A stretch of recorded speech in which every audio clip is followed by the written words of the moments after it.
इसके बाद हम क्या पढ़ेंगे, दूसरा क्वेश्चन हमारा क्या है, प्रकाश विद्युत प्रभाव क्या है। ठीक है, पहले हम तो फोटोन के बारे में जानेंगे, अब प्रकाश विद्युत प्रभाव के बारे में जानेंगे। पहले भी समझा चुके हैं, उसी के क्वेश्चन बेस्ड आपको हम लिखेंगे। कैसे ही क्वेश्चन आ रहे हैं, कितना हार्डली 2 मार्क्स का क्वेश्चन बन सकता है कि नहीं। फोटो इलेक्ट्रिक इफेक्ट से क्या समझते हैं, डिफाइन फोटो इलेक्ट्रिक इफेक्ट, ये आ सकता है इंग्लिश मीडियम में। प्रकाश विद्युत प्रभाव क्या है, ठीक है। तो धातु पृष्ठ से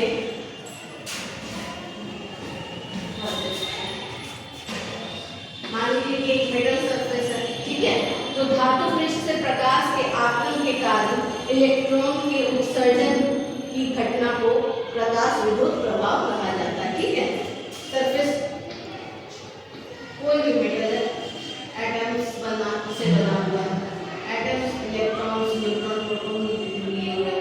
इलेक्ट्रॉन सबसे आउटर मोस्ट सेल पे यहाँ पे है ना। और जैसे ही किरण रेडिएशन पड़ रहा है, जो इलेक्ट्रॉन सब का वर्क फंक्शन आपका फाई नॉट है, रेडिएशन पड़ा वो वर्क फंक्शन क्या उसको बोलते हैं, वर्क फंक्शन को क्या हिंदी में क्या बोल सकते हैं,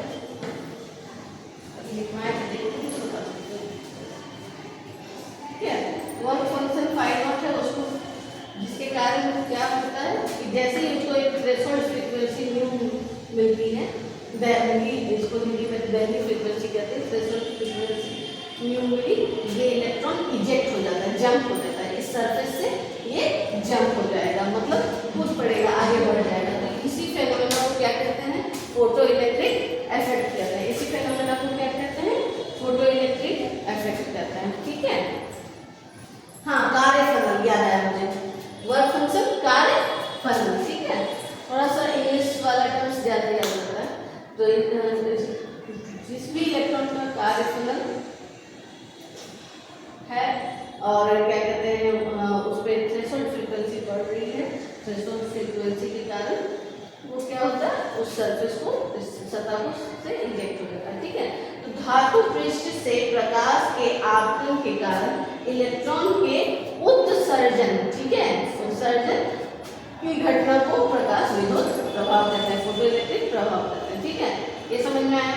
नेक्स्ट इसी पे क्वेश्चन है, दहली फ्रीक्वेंसी क्या है, मतलब थ्रेशोल्ड फ्रीक्वेंसी से आप क्या समझते हैं। फिर एकदम डायरेक्ट ऐसे ही क्वेश्चन है, ठीक है, तो ये सब को आपको याद कर लेना, क्योंकि जब मैम समझा रही है तो ले रही है ना वर्ड थ्रेशोल्ड फ्रीक्वेंसी बाय दहली फ्रीक्वेंसी, अब नहीं रहेगी तो भाई जो भी इंसिडेंट हो रहा है रेडिएशन, वो दहली फ्रीक्वेंसी के साथ हीट करेगा, तभी इलेक्ट्रॉन्स इजेक्ट होंगे, है कि नहीं। कोई भी फ्रीक्वेंसी मिल जाए, नहीं जानना है, कोई भी आवृत्ति नहीं, उसको दहली फ्रीक्वेंसी ही मिलनी चाहिए। ठीक है, तो दहली फ्रीक्वेंसी क्या है, विद्युत चुंबकीय तरंग या प्रकाश का वह न्यूनतम आवृत्ति जिसके लिए धातु पृष्ठ से फोटो इलेक्ट्रॉन के उत्सर्जन के लिए आपतित प्रकाश की आवृत्ति हमेशा greater equal to threshold frequency होना चाहिए। ठीक है, मतलब जो आपकी आप क्या कहते हैं, किरण आपतित किरण पड़ रहे हैं, उसकी जो आवृत्ति है वो हमेशा दहली फ्रीक्वेंसी से क्या होनी चाहिए, ज्यादा और या फिर बराबर होनी चाहिए, उसके नीचे पड़ेगी नहीं होगा उत्सर्जन, इलेक्ट्रॉन्स का उत्सर्जन सरफेस से नहीं होगा। ठीक है, तो हमेशा दहली फ्रीक्वेंसी से उसको ज्यादा और बराबर होनी चाहिए। ठीक है, जो आपकी किरण आपकी पड़ रही है उसकी आवृत्ति। ठीक, तो इस 2-3 क्वेश्चन जो है ये फेनोमेना को समझने के लिए हम सब आया था, जैसे कार्य फलन, वर्क फंक्शन वो लिखवा दिए, थ्रेशोल्ड फ्रीक्वेंसी, दहली फ्रीक्वेंसी वो सब में आएगा। ठीक है, अब है विकिरण के क्वांटम सिद्धांत को लिखे, विकिरण के क्वांटम सिद्धांत को, जो कि पहले भी बताएं कि फोटॉन्स क्या है, डिस्क्रीट पैकेट ऑफ एनर्जी है, डिस्क्रीट एनर्जी पैकेट है।